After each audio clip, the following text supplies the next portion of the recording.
Hi friends, मैं परविंद्र खारी। Friends, आज की हमारी गेम जिनकी वीडियो रिकमेंडेशन है उनकी आईडी है अल्फा क्लासेस। उन्होंने मुझसे 1993 की गेम के ऊपर वीडियो बनाने के लिए कहा था, सर पर ग्रिगोरी वर्सेस आयोनिसिस निकोलाइडियस। शुरू करता हूँ यहाँ C4 इंग्लिश ओपनिंग के साथ। ग्रिगोरी ने शुरू किया G6, यहाँ निकोलाइडिस ने खेला। देन हुआ E4, बिशप आया G7 स्क्वायर पर, D4 D6, night C3।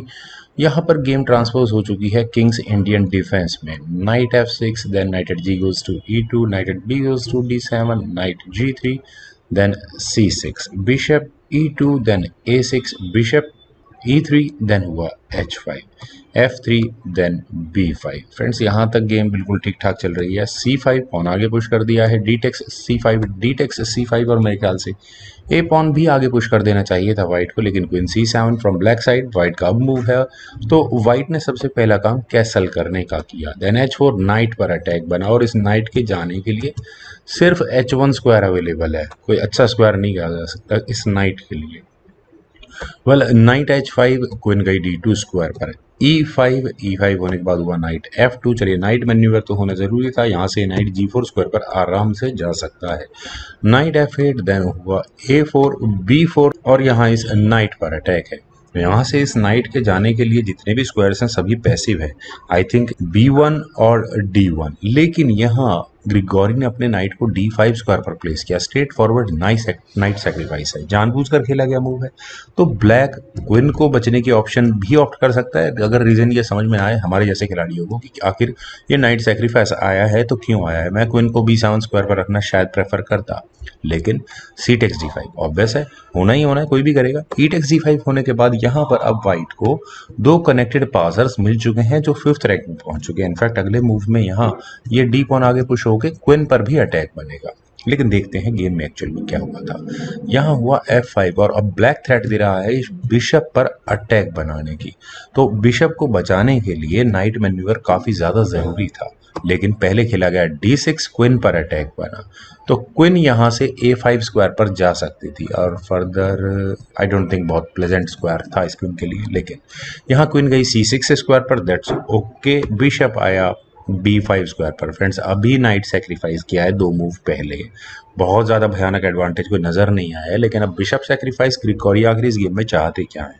A takes B5 होना ही होना है, उनकी सारी स्ट्रेटेजी है यहाँ ये रुक, जो कि पोटेंशियल चांसेस है अनडिफेंडेड करवाए जाने के A टेक्स B5 होने के बाद, क्योंकि क्वीन पर डायरेक्टली यहाँ अटैक आ चुका है। मैं अगर होता तो क्वीन को B7 स्क्वायर पर ले जाना प्रेफर करता, लेकिन ऐसा करने के बाद नुकसान ये है कि यहाँ ये 3 कनेक्टेड पासर्स वाइट के पास होते, जो कि ब्लैक को बहुत ज़्यादा डैमेज करते इस गेम में। यहाँ से अगर ये गेम आगे बढ़ती तो ऑब्वियस मूव बनता है C6 का, और यहाँ पर क्वीन टेक्स B5 ऑलमोस्ट करना ही पड़ता, और ऐसा करने के बाद यहाँ रुक अनडिफेंडेड हो जाता, और उसके बाद ये पॉन बर्स्ट आने वाला है, जो कम से कम एक नाइट या बिशप दोनों को ही लेगा अगर दोनों पॉन्स के बदले में। लेकिन चलते हैं एक्चुअल गेम पर। यहाँ खेला गया queen takes B5, straight forward pawn ले लिया है, नाइट और क्वीन से रिस्क नहीं लिया है। Rook takes A8, then queen गई यहाँ से C6 स्क्वायर पर, रुक अटैक गोज टू A1, दोनों रुक्स की बैटरी तैयार हुई है। बिशप पर यहाँ ऑलरेडी अटैक था। वेल, F4, और फाइनली यहाँ पर ये बिशप अंडर ट्रैप आ चुका है। इस बिशप को बचाने का कोई तरीका है, नहीं बचाया जा सकता। तो यहाँ ग्रिगोरी ने अपने रुक को 7th रैंक में प्लेस किया, और इरादा क्या है, माइट बी यहाँ वे अपने रुक को लाएंगे C7 स्क्वायर पर, क्वीन पर अटैक बनाएंगे और चेकमेट की थ्रेट देंगे। That might be strategy. तो यहाँ अगर F टेक्स C3 डायरेक्टली किया जाएगा तो क्या होगा, रुक टेक्स C8 चेक, ये बहुत अच्छी ऑप्शन हो सकती है। क्यों ऐसा कह रहा हूँ मैं, क्योंकि क्वीन टेक्स C8 करना ही पड़ेगा, देन रुक E7 चेक, और किंग के जाने के लिए बचेगा D8 square, queen takes B4, और अगले मूव में यहाँ पर चेकमेट की थ्रेट है, और उस चेकमेट से बचना इम्पॉसिबल है। E takes F2 with check, चलिए किंग टेक्स F2 फॉर्मेलिटी वाला मूव होगा। नाइट D7, यही एक मूव ऐसा है जो कुछ देर के लिए उस चेकमेट को रोक सकता है, लेकिन बहुत देर तक नहीं, क्योंकि क्वीन A5 चेक होगा, नाइट एक बार और बीच में लग जाएगा, क्वीन टेक्स B6 चेक होगा, क्वीन बीच में लग गई, क्वीन टेक्स C7 चेक, और वो एक बहुत शानदार चेकमेट होगी। वेल, यहाँ पर अभी इस बिशप को नहीं लिया और नहीं लेना चाहिए था। यहाँ खेला गया नाइट D7 सेफ्टी फर्स्ट पर। मुझे ऐसा लगता है कि रुक को लाया जा सकता था C7 स्क्वायर पर, बिशप ज़रूर मिल जाता है उसके बाद, लेकिन किंग भाग जाएगा यहाँ से। तो यहाँ पर पहले खेला गया rook takes C8 with check. Queen takes C8 होने के बाद हुआ क्वीन D5, और क्वीन के D5 स्क्वायर पर आने के बाद अगले मूव्स में क्या थ्रेट है ये नज़र आ रहा है। नाइट ऑलरेडी अंडर थ्रेट आ चुका है। तो यहाँ पर प्रॉब्लम्स क्या है ब्लैक की गेम में? ब्लैक की गेम में प्रॉब्लम है कि उसके सारे पीसेस गेम बोर्ड के सेंटर में नहीं है, किंग के नज़दीक नहीं है। यहाँ ये नाइट बिल्कुल आउट ऑफ द गेम है, तो क्यों ना इस नाइट को वापस गेम में लाने की कोशिश की जाए F6 स्क्वायर पर। यहाँ अगर कुछ चेक्स आती भी हैं तो किंग मूव हो जाएगा, देन ज़्यादा वाइट अपने पीसेस को बुलाकर प्रेशर क्रिएट करने की कोशिश कर सकता है, नाइट एक्सचेंज करने की कोशिश करेगा। लेकिन इसके बावजूद भी वाइट मुझे हावी रहता हुआ नजर आ रहा है। पर चलते हैं एक्चुअल गेम पर। यहाँ खेला गया F टेक C3, बिशप गया यहाँ वाइट के हाथ से, नो इश्यूज। लेकिन वाइट को जरूर अपने नाइट को कहीं ना कहीं बचा लेना चाहिए था। आई थिंक E4 स्क्वायर बुरी ऑप्शन नहीं थी, लेकिन यहाँ क्वीन E6 चेक, पहले चेक दी, कोई दिक्कत नहीं है। किंग गया F8 स्क्वायर पर, और उसके बाद इस नाइट को लिया जा सकता है रुक टेक्स D7। बिशप के बदले में वहां पर नाइट मिल गया, that's fair trade. E takes F2 with check, और फ्रेंड्स ये मूव ब्लैक ने काफी सही किया है, क्योंकि वो एक्सपेक्ट कर रहे होंगे किंग टेक्स F2 का। किंग टेक्स F2 होने के बाद सबसे पहले क्वीन टेक्स C5 चेक होगा। किंग यहाँ से अगर E2 स्क्वायर पर गया तो उसके बाद फॉक होगी क्वीन और किंग पर, इसका मतलब सारी मेहनत यहाँ बेकार हो चुकी होगी। लेकिन अगर किंग मान लो F1 या E1 स्क्वायर पर गया तो उसके बाद रिपीटेड चेक्स देकर ब्लैक यहाँ इस गेम को ड्रॉ कराने के चांसेस को ढूंढ सकता है। लेकिन चलते हैं एक्चुअल गेम पर। यहाँ व्हाइट ने अपने किंग को मूव किया F1 स्क्वायर पर, देन हुआ queen E8, queen exchange offer है, स्ट्रेट फॉरवर्ड एक्सचेंज हो सकती थी, बेटर भी होता, लेकिन यहाँ रुक F7 चेक, रुक को दिया गया, ये थोड़ा क्वेश्चनेबल है। अपने रुक को देने की आखिरी जरूरत ही क्या है फ्रेंड्स? यही बहुत कुछ ऐसी बातें हैं जो यहाँ हम इस गेम में सीख सकते हैं। Queen takes F7, queen C8 check, queen बीच में लगी इस चेक से बचने के लिए, देन हुआ D7, और अपना पॉन प्रमोशन की क्लियर यहाँ थ्रेट है, और पॉन प्रमोशन को कोई रोक नहीं सकता। किंग F7 स्क्वायर पर गया, then D takes E8 equals to queen with check, rook takes E8 होने के बाद हुआ क्वीन B7 चेक, और इस चेक से बचने के लिए रुक को बीच में लगाया गया, कोई फर्क नहीं पड़ता। फिर वही स्ट्रेटेजी यहाँ पर व्हाइट ने ऑप्ट की, अपने C पॉन को आगे पुश करके क्वीन पर डिफेंस बनाया, और अपने पॉन एक और पॉन को क्वीन प्रमोट करने की थ्रेट थी। रुक टेक्स B7 नहीं हो सकता because of C takes B7। तो यहाँ खेला गया E4, और E4 का मतलब क्या है कि बिशप की एंट्री, ताकि वो यहाँ इस B8 स्क्वायर को डिफेंस कर सके।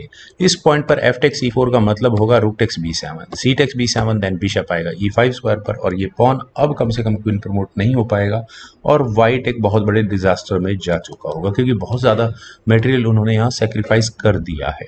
तो ग्रिगोरी ने यहाँ किया C7, E3, then queen D5 check, और friends queen D5 check, king गया F6 स्क्वायर पर, क्वीन D6 चेक, और यहाँ इस पॉइंट पर आई थिंक रुक E6 का मतलब होगा आराम से मेटेरियल एक्सचेंज होगा। Queen takes E6 check, king takes E6, और उसके बाद यहाँ पॉन क्वीन प्रमोट हो चुका होगा। लेकिन यहाँ खेला गया king F7, then again queen D5 check, king गया F6 स्क्वायर पर, queen D6 check, king F7, काफी देर पहले हो सकता था लेकिन किया नहीं गया। Queen takes E7 check, king takes E7 होने के बाद यहाँ पॉन प्रमोशन हुआ C8 equals queen. I think this is queen number 3 of this game for white. लेकिन क्वीन के सामने कब तक यहाँ बिशप और नाइट कुछ खास कर पाएंगे, और खासकर तब जब यहाँ इन पॉन्स को प्रमोट करने का कोई बहुत स्ट्रॉन्ग बेस अभी नहीं है ब्लैक के पास। माइट बी नाइट मैन्यूवर आए और उसके बाद कुछ पॉन्स प्रमोट हो जाएं, बहुत मुश्किल है, लेकिन उसके बावजूद है। यहाँ पर मूव है ब्लैक का। एक ऑप्शन बिशप टेक्स B2 की है, बहुत ज़्यादा नहीं है, क्योंकि चेक्स देकर यहाँ पॉन्स को लेने का सिलसिला अब शुरू हो जाएगा। दूसरी ऑप्शन बिशप को E5 स्क्वायर पर ले जाने की है, वो भी फ्रूटफुल नहीं निकलती। क्वीन C5 चेक होगा, और उसके बाद फिर दोबारा वही पॉन्स को लिया जा सकता है। क्वीन टेक्स E3 स्पेशली वो ज़्यादा बेटर होगा वाइट के लिए। है यहाँ पर खेला गया बिशप H6, पॉन का डिफेंस किया गया थोड़े दूसरे अंदाज से, लेकिन क्वीन C5 चेक, किंग गया E8 स्क्वायर पर, क्वीन B5 चेक, किंग गया यहाँ से D8 स्क्वायर पर, then queen B6 check, king D7, queen takes G6, और यहाँ इस पॉन को लेने के बाद अब ब्लैक को एक मौका नजर आया, उन्होंने यहाँ किया E2 check, king takes F2, king takes E2 नहीं हो सकता। क्यों नहीं हो सकता? क्योंकि नाइट बिल्कुल सही स्क्वायर पर बैठा है फॉक लगाने के लिए। बिशप E3 चेक, और फ्रेंड्स बिशप E3 चेक काफी इंटरेस्टिंग मूव है। क्यों?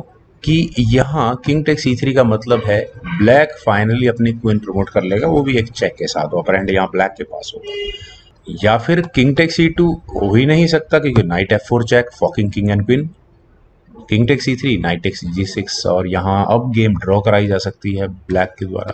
खैर, यहाँ वाइट इतने सब मैच्योरिटी, इतनी सब गेम में ग्रिप के बाद क्यों आखिर इतनी बड़ी गलती करने लगा? ग्रिगोरी ने यहाँ किया किंग E1, और यहाँ इस मूव के बाद निकोलाडियस ने रिजाइन कर दिया। रेजिग्नेशन का रीजन आई डोंट थिंक अब मुझे बहुत ज़्यादा बताने की ज़रूरत है, क्योंकि नाइट और बिशप जो कि एक दूसरे को बहुत अच्छा अभी फिलहाल एंड गेम के लिए सपोर्ट नहीं कर पाएंगे, और क्वीन के सामने तो बिल्कुल आउट ऑफ द मूव्स रहेंगे। क्वीन जब चाहे उन्हें ले सकती है। तो फ्रेंड्स, मुझे उम्मीद है आप सभी लोगों को ये गेम ज़रूर पसंद आई होगी। तो आप लोग इस वीडियो को लाइक करें, शेयर करें, और मेरे इस यूट्यूब चैनल जस्ट को प्लीज़ सब्सक्राइब ज़रूर करें। आपके कमेंट्स का मुझे बेहद इंतजार रहेगा। Thank you for watching and bye for now.